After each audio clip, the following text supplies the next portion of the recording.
I'm joined now by ציפי Livni. She's the former Vice Prime Minister of Israel and a former Foreign Minister for her country. Ms. Livni, good to see you again. Thank you, as always, for taking time to be with us.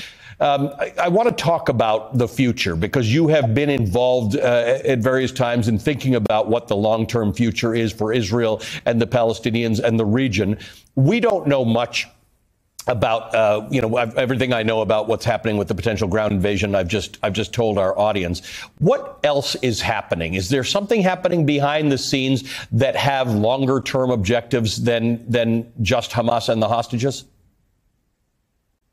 No, unfortunately not. I mean, Israel needs to continue its attacks in order to dismantle the military power of Hamas.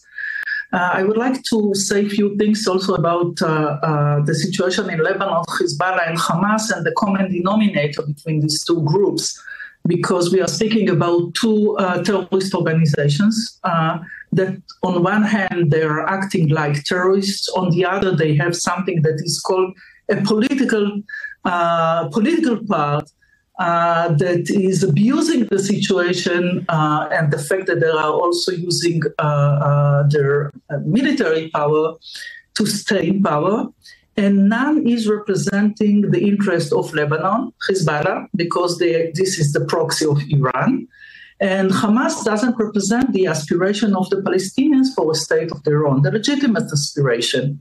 And therefore, speaking in long term, and since I believe that the only way to live in peace between Israel and the Palestinians based on the idea of two states for two peoples, Hamas is an obstacle.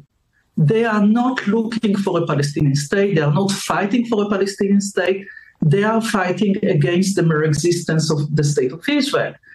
And if you look at the Palestinian Authority on one side that represent a national conflict, and we have a national conflict with the Palestinians, but yet on Hamas that represent extreme religious ideology, so the interest of those of us on both sides believing in peace between Israel and the Palestinians is to take Hamas off this equation because there is no hope for peace with Hamas. And this is something that needs to be clear. So the problem is, and Joe Biden alluded to this the other day, and that is America in Afghanistan after 9/11. Let's take you at your word that there's no peace with Hamas. Vacuums don't work, right? So in the end, what happens next? Because as you and I discussed 1 week ago, there has been an effort for a long time to diminish the importance and effectiveness of the Palestinian Authority as a negotiating partner for Israel. But is that viable again? What happens? You get rid of Hamas and you have a whole bunch of people. What happens? No, and I want to be honest, there is a debate within Israel whether the idea of two states for two peoples is feasible or acceptable, but this is something that Israel needs to decide. But no matter what, Hamas is an obstacle, not because I say so. We don't need to learn the lessons from the U.S. experience. We have our own lessons.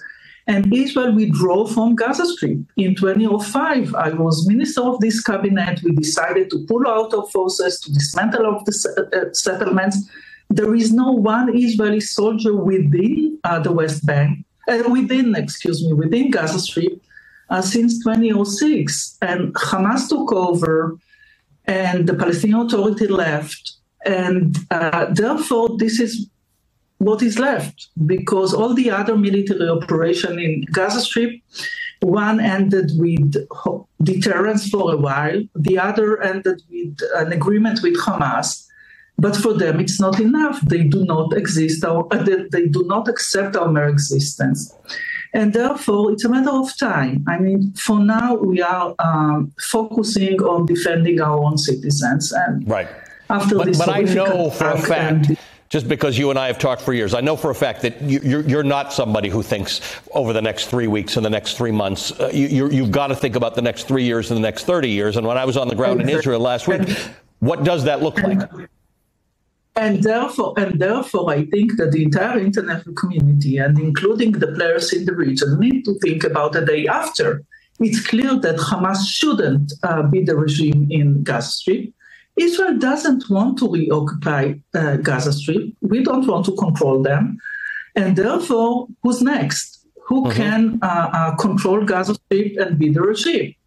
the Palestinian Authority until now, and I tried to do so also in other military operations, to check with them whether they are strong enough or whether they do want to control Gaza Strip. I mean, it's part of their people who live there.